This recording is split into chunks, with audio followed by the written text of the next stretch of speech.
मना आचार्य श्री प्रसन्न सागर जी गुरुदेव की जैन जगत के व्रतों की सर्वोच्च सिंह निष्कित व्रत की साधना आराधना, जिसमें 496 उपवास 61 पारणे होंगे, ऐसी यात्रा बहुत आनंद के साथ में साधना आराधना चल रही है।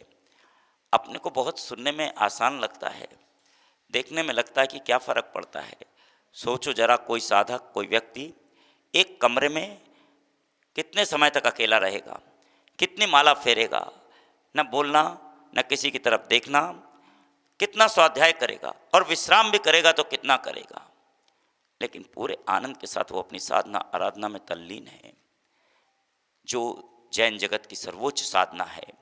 दीक्षा लेने के बाद तात्पर्य यही है, स्वयं समय की यात्रा करना, अपनी ओर चलना, अपने लिए, अपनी आत्मा के कल्याण के लिए स्वयं में स्वयं को पा लेना जीवन की सबसे बड़ी उपलब्धि है। अभी तक हम बाहर चल रहे थे, वो भीतर की यात्रा है। अंतर्मना पूरे आनंद के साथ इस यात्रा को तय कर रहे हैं। हम कुछ कर तो नहीं सकते, लेकिन हम अनुमोदना जरूर कर सकते हैं और अनुमोदना करनी भी चाहिए। मनोज चौधरी सदग्रस्त ऐसा श्रावक, संपूर्ण दिगंबर जैन समाज में, पूरे देश में जितने भी दिगंबर जैन समाज के परिवार हैं, एकमात्र ऐसा परिवार जिसमें मनोज चौधरी अभी तक ज्ञात इतिहास में पहला ऐसा युवा जो लघु सिंह निष्कित व्रत की साधना आराधना कर रहा है। बहुत बड़ी बात है। उसका श्रेय उसकी पत्नी श्रीमती पायल चौधरी, उनके दोनों बच्चे मानव गोल्डी को जाता है। छोटा सा परिवार, लेकिन पूरा आनंदित होकर के गुरुदेव के चरणों में देव शास्त्र गुरु के प्रति समर्पित। बहुत बड़ी बात है, साधारण बात नहीं है। कम से कम आप भी अपने जीवन में एक बार व्रत करना, हो सके तो 32 उपवास कर लेना। 32 उपवास न कर पाओ तो 16 कर लेना। 16 न कर पाओ तो 10 उपवास कर लेना। 10 भी न कर पाओ तो 8 कर लेना। 8 भी उपवास न कर पाओ तो 5 उपवास कर लेना, पंचमेरु के उपवास कर लेना। 5 भी नहीं कर पाओ तो 3 रत्नत्रय के उपवास कर लेना। रत्नत्रय के उपवास भी नहीं कर पाओ तो कम से कम एक अनंत चतुर्दशी का उपवास जरूर कर लेना। वो भी नहीं कर पाओ, कोई बात नहीं, इतना करना। एक आसन कर लेना। एक आसन करने से काम चल जाए। उससे भी अगर काम न चले अंकिता, तो 2 बार खा के काम चला लेना। और 2 बार खा के भी काम न चले, 4 बार खा के काम चला लेना। 4 बार से भी काम न चले, 8 बार खा के काम चला लेना। लेकिन भले आदमी दिन का बना दिन में खाना, रात्रि में मत खाना, इतना जरूर कर लेना।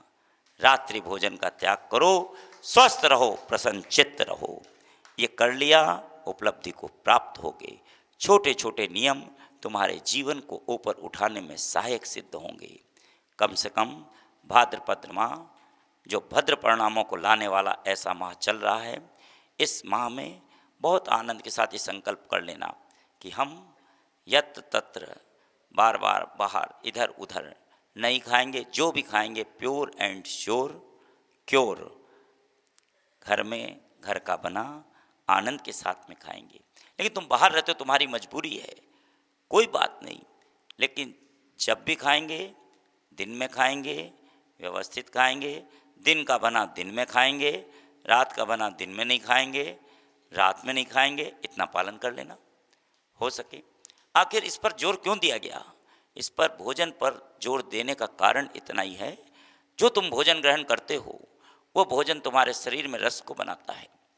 उस रस से तुम्हारा शरीर स्वस्थ रहता है। वैसे ही विचार तुम्हारे मन में आते हैं। जितने उत्साह के साथ तुमने भोजन किया है, उतने उत्साह के जैसा भोजन किया है, वैसे विचार आएंगे। विचार तुम्हारे शब्द में परिणित हो जाते हैं, शब्द तुम्हारे कार्य में परिणित हो जाते हैं, कार्य तुम्हारे आदत में बदल जाती है, आदत तुम्हारे स्वभाव बन जाती है, स्वभाव लोगों के लिए आदर्श बन जाता है, और आदर्श जीवन को ऊपर उठाने में सहायक होता है, न केवल अपना बल्कि दूसरों का भी। इसलिए अपने क्रियाकलापों पर ध्यान दो। अंतर्मना आचार्य श्री प्रसन्न सागर जी गुरुदेव का स्पष्ट रूप से कहना है, सृष्टि को नहीं दृष्टि को बदलो। दृष्टि का परिवर्तन ही जीवन का मौलिक परिवर्तन है।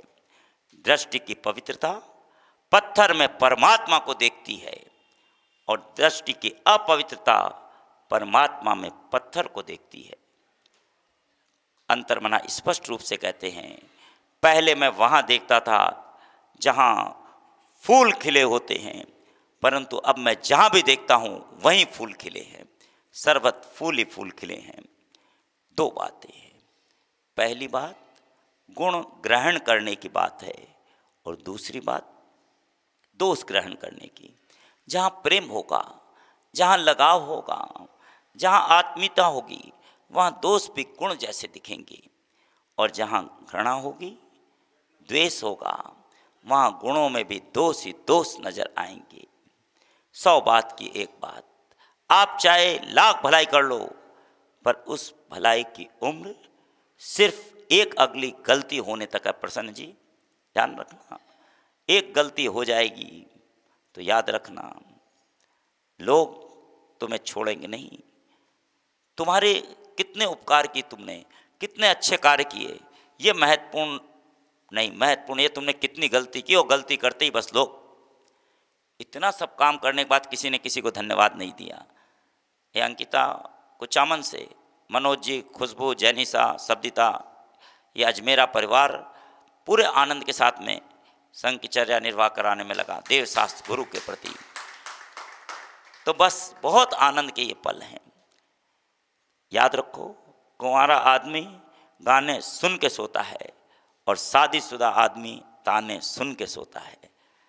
हकीकत है, कुंवारा आदमी गाने सुन के सोता है और शादीशुदा व्यक्ति ताने सुन के सोता है। ध्यान रखना है कि नहीं? वो कह रहे हैं बिल्कुल ठीक कह रहे हैं महाराज जी, महाराज जी तो ठीक है। देखो कह रही संसार में है तो ताने, ताने सबने सुने है कि नहीं, लेकिन तानों को तुम तराना बना लो, तुम्हारे जीवन का बहुत आनंद ही आनंद बन जाएगा। महावीर ने भी तो ताने सुने, लेकिन कभी उन्होंने उसकी परवाह नहीं की। लोग तो बहुत कुछ कहते हैं, सबके बारे में कहते हैं, पीयूष सागर जी को भी कह जाते हैं, अंतर्मना को भी कह जाते हैं, उनका काम है। जो जिसके पास है वो देगा। मेरे पास क्या है, मैं क्या दे सकता हूँ, बस मैं वही दूंगा। अंतर्मना का कहना है उनके पास मुस्कान है, उनके पास मौन है। यदि तुम्हारे जीवन में भी मौन और मुस्कान आ जाए, तुम भी परमात्मा बन सकते हो। देखो परमात्मा को, वो भी मौन है और मुस्कुरा रहा है।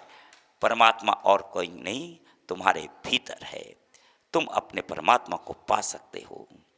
आओ हम अनुमोदना करें और अनुमोदना करके उस परमात्मा की बहुत आनंद के साथ आराधना करते हुए कि हमें भी वो शक्ति प्राप्त हो जिससे कि हम भी उस पथ पर आगे बढ़ सकें, हिम्मत के साथ चल सकें।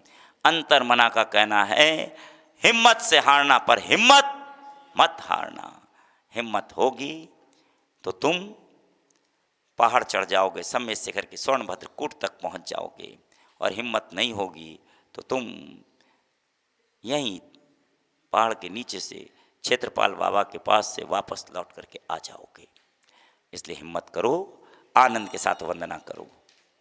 आज डोली वालों ने रास्ता रोक लिया, बाइक वाले नहीं जाने दे रहे हैं। बाइक वालों को अरे महाराज जी क्या करें, तो इसे महाराज जी क्या कर सकते हैं।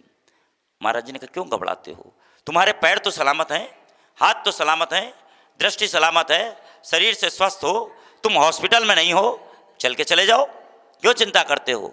थोड़ा समय तो लगेगा लेकिन मंजिल तक पहुंच जाओगे। अगर तुम्हें चाह है तो तुम वहां पहुंच जाओगे स्वर्णभद्र कूट तक। चिंता मत करो, हिम्मत करो। हिम्मत करोगे तो परमात्मा को पालोगे, और हिम्मत नहीं करोगे तो जहां हो वहीं रह जाओगे। इसलिए पूरे आनंद के साथ आओ इस अर्घ को चढ़ाते हैं। मातु श्री शोभा देवी छतरपुर से, सोचो जरा, लोग धन का त्याग तो कर देते हैं, बेटी का भी त्याग कर देते हैं। क्यों? बेटी तो जन्म लेते ही कहते हैं ये तो पराई है, पराए घर में जाएगी। बेटी को जन्म लेते ही कहते हैं ये तो बेटी आ गई, पराए घर में जाएगी, क्या करा। और जब शादी होके जाती है ये तो पराए घर से आई है। बताओ बेटी बेचारी क्या करे, उसका घर कौन सा है, सोचा आपने? वहाँ भी यही सुन रही थी, यहाँ भी यही सुन रही है। ये पराये घर से आई है, होता कि नहीं होता? और वहाँ जब जन्म होता है तो पराये घर जाएगी। कमाल की बात, वो तो पराई है। अब देखो, कह नहीं हमारा कुछ भी नहीं, बात जो प्रैक्टिकल बात है। लेकिन बेटे को समर्पित करना, बेटा मेरा सब कुछ। सोचो जरा, मातुश्री शोभा देवी ने अपने आंखों के तारे को समर्पित कर दिया। किसके लिए? धर्म के लिए, समाज के लिए, देश के लिए। और उस पप्पू ने दिल की ऐसी लिपि लिखी जिसका नाम दिलीप था, प्यार से पप्पू कहते थे। वो पप्पू से परम पूज हो करके दिल की ऐसी लिपि लिख गया, आज जन जन का आदर्श, साधना का सिरमौर, अंतर्मना आचार्य श्री प्रसन्न सागर जी गुरुदेव। सोचो जरा, ऐसी मातुश्री शोभा देवी को सत सत नमन करते हुए उनका अभिनंदन करते हैं। जोरदार करतल ध्वनि करें मातुश्री शोभा देवी के लिए। बहुत आनंद के साथ नेमिनाथ भगवान के चरणों में इस अर्घ को समर्पित करते हैं। जियो और जीने भी दो, अहिंसा